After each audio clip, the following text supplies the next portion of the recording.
Also learning new details about a rare viral infection that has landed a Dallas man in the hospital now. It's believed to be the first case of monkeypox ever in a Texas residence. So what is it and what's it all about? Brooke Katz in the CBSN studio tonight for us with what health officials are saying. Brooke? And Doug, this is a serious illness, but it is rare. It starts with symptoms similar to the flu. We do know the patient recently returned from Africa and is now in isolation at an area hospital, though health officials are not saying which one. It just really shows how we are a plane ride away from any, infectious disease from across the world. Health officials now monitoring passengers who may have been in contact with a Dallas man diagnosed with monkeypox.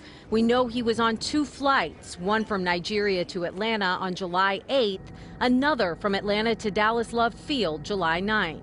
You can't transmit this until the person becomes symptomatic. So while they're being monitored, as long as there are no symptoms, they can go about their normal activities, but we'll just be monitoring them for 21 days. Dallas County Health and Human Services Director Dr. Philip Wong says the risk is low for the general public. The disease spread through droplets and exposure to bodily fluid. With the COVID precautions on the airplane, everyone wearing the masks, and in the airports, everyone wearing the masks, really also reduced risk for transmission through those droplets in those settings. Monkeypox has been seen in humans since around the 70s in Central and West African countries. The symptoms include fever, headache, muscle aches, swollen lymph nodes, chills, and exhaustion. Patients also develop a rash, often starting on their face. Dr. Wong says it's cases like this where lessons from the pandemic are paying off. I think this is one more example of the importance of public health and how public health affects all of us, and the importance of making sure that we have a strong public health infrastructure that can identify these cases, follow up on them, and implement whatever appropriate measures for containment are needed. Dr. Wong says the patient is stable. As for those exposed, health officials are checking in with them twice a day, having them do temperature and symptom checks. The United States now has a monkeypox scare where 200 Americans are being monitored and tracked for the rare disease monkeypox. More than 200 people. Can you imagine what's going on? More than 200 people in 27 U.S. states are being tracked for possible rare monkeypox infections. They fear people may have come into contact with a Texas man who brought the disease in from Nigeria earlier this month. The man, believed to be the first monkeypox case in the U.S. since 2003, was taken to a hospital but is in a stable condition. So far, no new cases have been found.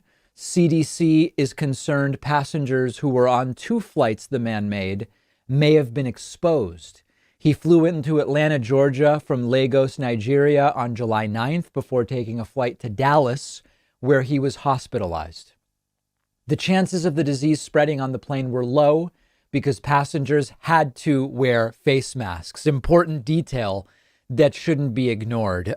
If you don't know much about monkeypox, and I didn't know that much about it until I researched it today, monkeypox was first discovered in 1958. There were 2 outbreaks of a pox-like disease. So pox-like, chickenpox, smallpox, pox-like, happened in colonies of monkeys that were being kept for research. That's where the name monkeypox came from. The first human case was recorded in 1970. And when we talk about contagious disease, we talk about the natural reservoir. Like, where is monkeypox right now? It's not known. But African rodent species are suspected of playing a role in transmission. As the BBC article stated, the first U.S. case was in 2003. There have been only 47 cases ever in the U.S. 200 people are now being monitored. And that initial introduction in 2003 is believed to be because of a shipment of animals from Ghana. In humans, the symptoms of monkeypox are similar to smallpox, but not as serious. They start with fever, headache, muscle aches, and exhaustion. The main difference between smallpox and monkeypox is that with monkeypox, the lymph nodes tend to swell.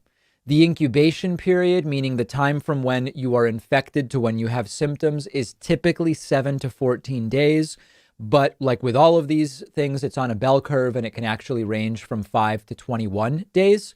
Within 1 to 3 days after the start of fever, there will often be a rash, often starting in the face and then spreading elsewhere. It tends to be a 2 to 4 week illness. In Africa, and this is a horrifying number, in Africa, monkeypox has been shown to cause death in as many as 10% of those who are infected. 10%. And that just again brings us back to, so far, the mortality, the lethality of COVID is under 1%.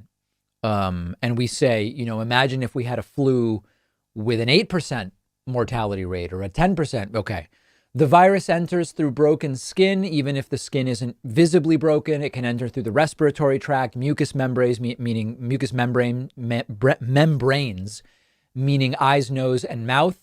Animal to human transmission can be a bite or a scratch, preparing meat, contact with bodily fluids, and the most common human to human transmission is primarily through large respiratory droplets. There is no proven safe treatment for monkeypox virus at this time. Antivirals, as well as vaccinia immune globulin, or VIG, can be used to try to deal with severity or symptoms. So listen, this is like the absolute last thing we need right now. And of course, because the most common human-to-human transmission method is large droplet, and right now, because of the COVID pandemic, passengers on flights are required to wear masks. The hope is that none of the 200 passengers that have been identified as exposed will actually end up being infected. But not exactly the news that we were hoping for, that's for sure. Another virus has been found in the country. The CDC confirming more than 200 people in more than 24 states are being monitored for monkeypox. Yeah, according to the agency, here are the symptoms. Within a few days after having a fever, people with the illness will develop a rash. News4JAX consumer investigator Lauren Verno is joining us now. Lauren, is the medical community saying we should be concerned right now? So that's the big question at this point. The good news is monkeypox is very rare. The last known case in the U.S. was actually back in 2003.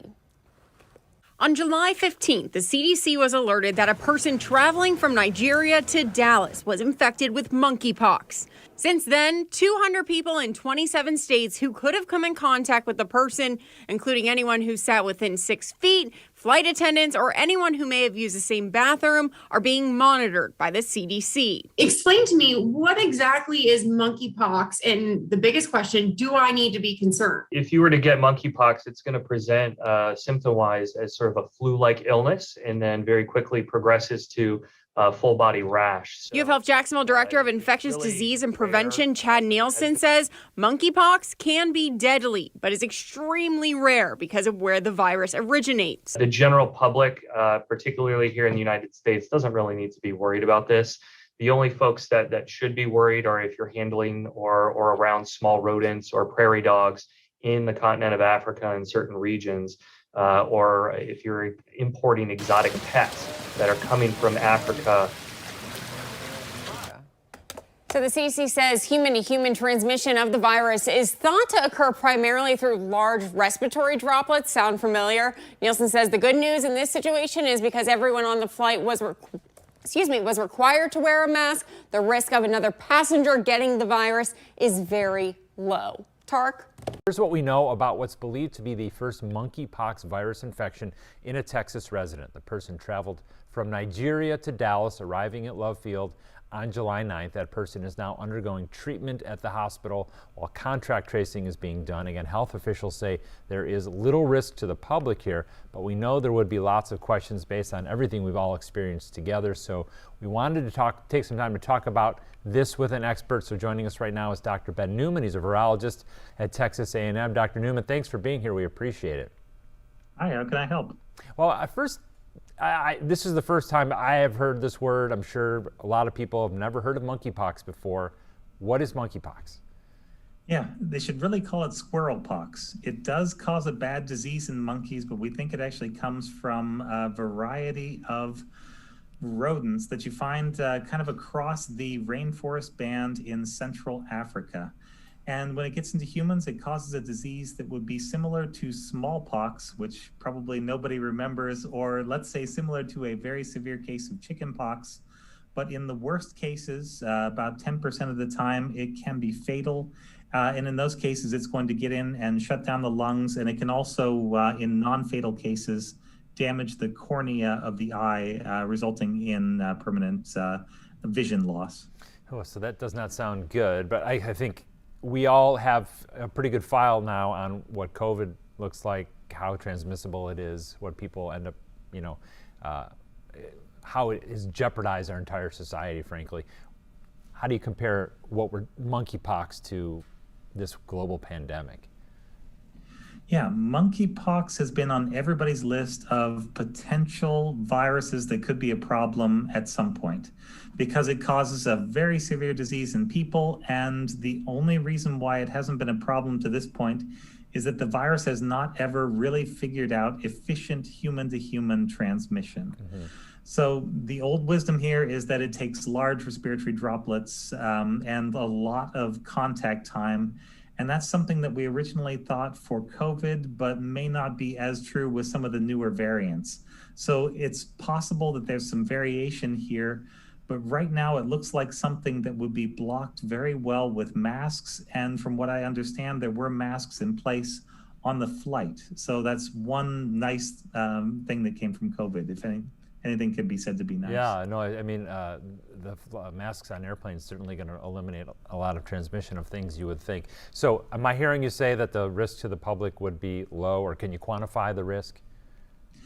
Yeah, it should be quite low, and I doubt there will be other cases. So there have been a few cases in the past, and there's actually an ongoing epidemic of this in Nigeria.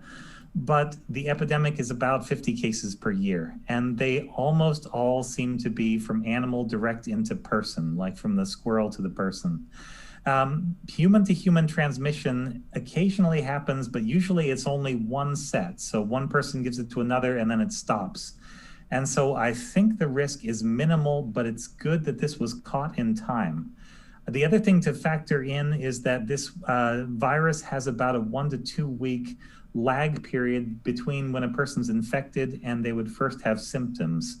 And so this person was noticed in the symptomatic phase, and the contact tracers will be wanting to look back through the past 2 to 3 weeks worth of contacts. It's a very slow disease that gradually progresses, again, a little bit like COVID. And it's something that is usually stopped pretty well by public health measures. Very good. Dr. Newman, we appreciate that. That's a good context for how concerned we should be. We all have our antenna up, obviously, now because of what we've been through. Thank you. We appreciate it very much.